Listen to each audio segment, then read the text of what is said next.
Good morning, everyone. We are live and back here on August the 20th, 2020. That is 8/20/20. Very exciting day to be here on our live podcast of Eating Honeycomb. Today's guest is Blonde. He is a former paratrooper and now paralegal with an intimate knowledge of 1800s war stratagem. Blonde, it's good to have you on the show.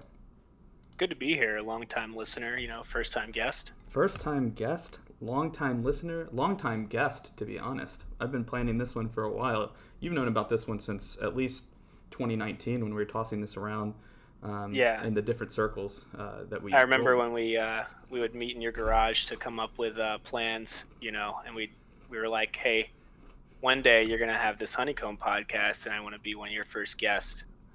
I think I'd bring a really good perspective to the use of honeycombs in warfare. Yeah, what's interesting is that we didn't always get along. You used to be highly adamantly against what I believed in, especially honeycomb. So, you want to tell me what brought you to the show or what changed your mind? Yeah, I'm originally an anti-honeycomber, I'll admit. I don't think it has the nutrition that an adult needs, let alone a child, given it's mostly sugar and cornstarch. However, after doing more research into the uses it had on the front lines of the Civil War, I've grown to appreciate it. Now, we heard yesterday, excuse me, my mouth is full, that honeycomb was actually invented in the 1960s. So when you bring up the Civil War bit, that's interesting to me because I can't really... I hadn't heard anything about honeycomb or anything like it being used back then. The brand Honeycomb was established in 1965 by a descendant of General Honeycomb. General Honeycomb was a Civil War Union general. Is that any relation to General Mills? I believe they were cousins. As well as Captain Crunch, leading the Union Navy at the point. That Captain Crunch, he's famous. Yeah, he got his own cereal as well. So the General Honeycomb developed nutritional supplements because the Civil War soldiers had such bad diets. They didn't have enough, food to go around, like hard food. So they were able to mash it up into these like cereal type honeycombs. Although at the time they didn't have the technology to put the holes in the honeycombs. They were just like little wafers, and they were named after General Honeycomb. Interesting. I'm gonna pull up General Honeycomb right now. Honeycomb, see what we can find. Nothing. So we'll come back to that later. These are little known facts. You don't find this stuff out in school. No, you got to do the research, and that's kind of like it's kind of been the theme of 2020 in general. Is like, what you thought you learned in school is actually realizing you learned nothing. Do you know what I mean? Like, exactly. Here's things that the millennials bitch about all the time, and they're right. We didn't learn about taxes. We didn't learn about how to invest or make a future for ourselves. We didn't learn about the systemic injustices, and we didn't learn about General Honeycomb. So I think. Well, yeah. Oh, go ahead. Sorry. No, please. I was going to say, speaking of things we didn't learn, I always thought the Trail of Tears was just everybody was sad that the natives were leaving. Well, they weren't. No, it was the natives crying. Oh, because they didn't want to go. Exactly. I heard a lot. They wanted to stay. I heard it was also known as the Trail of Blood. Why was that? Because it was the natives bleeding. Oh, that's unfortunate. Yeah, it's really different perspective on what I learned. Well, that's why we're here today. I mean, we can thank, I guess the 1800s and General Honeycomb for getting us to this podcast. Now, one thing that I want to talk about today while I'm eating this is I've swapped milk.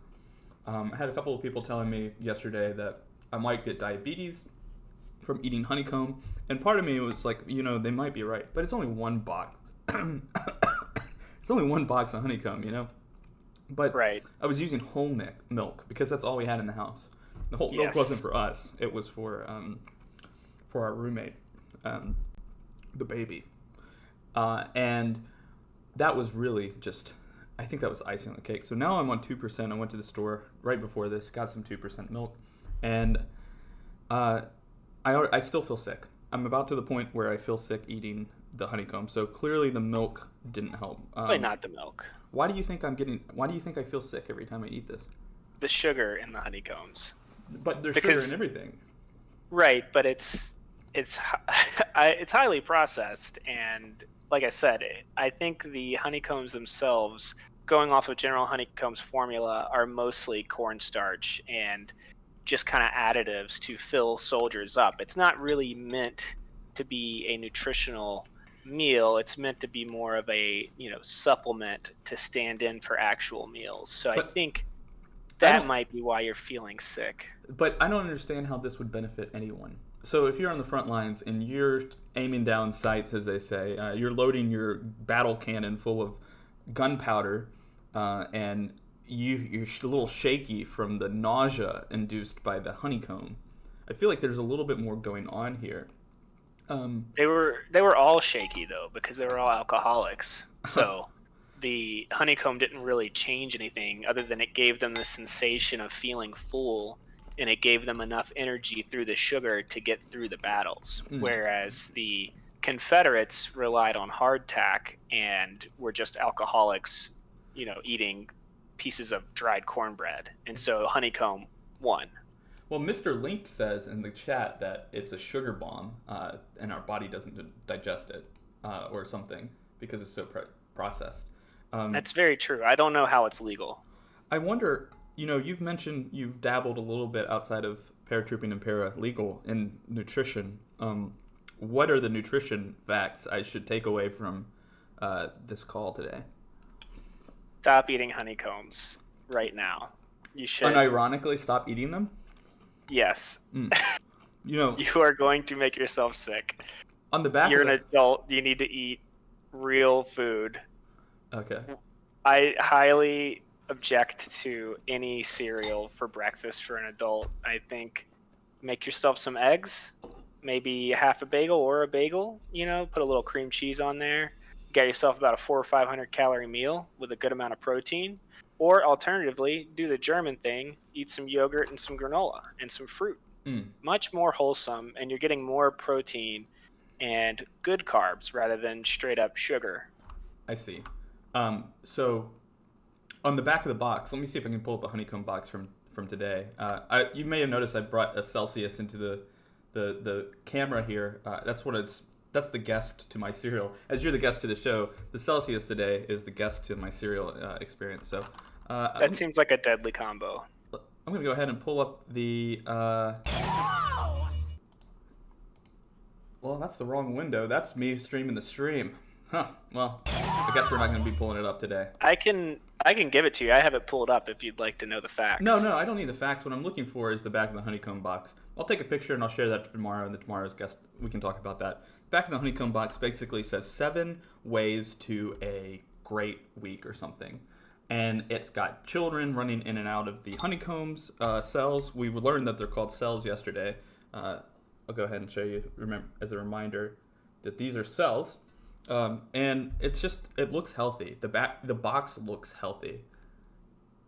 Well, the back of the box I'm looking at has a "Go Big for the Planet" thing on there for, I guess, climate change, fighting climate change. It says "Make the world a better place, one box at a time," and it even has a how-to to make a bee feeding station out of honeycomb boxes.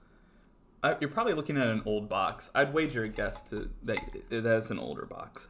This is on Amazon. I'm not sure. It doesn't say what year this box is from. That is an interesting... I thought this would be in vogue right now. Well, outside of this, because we're getting towards the end of this bowl of cereal, and I always want to give the guests an opportunity to talk about whatever they're into, or like whatever message you should send to the audience. What is it? What's your message? Who are you? What do you want the world to know about you? Nothing really. I just, I'm just a guy that wants you to have a healthy breakfast and stop eating honeycombs. Well, I think we're going to have to stop eating honeycombs at some point. I mean, you could branch out, but I just, for your nutrition's sake, I get, that's the name of the show, and I appreciate that, but it might be time to get something that's not just pure sugar and cornstarch. That's my message. I'm a serial truther. I just think that you can't have a podcast about eating honeycomb, if there's not honeycomb in the podcast.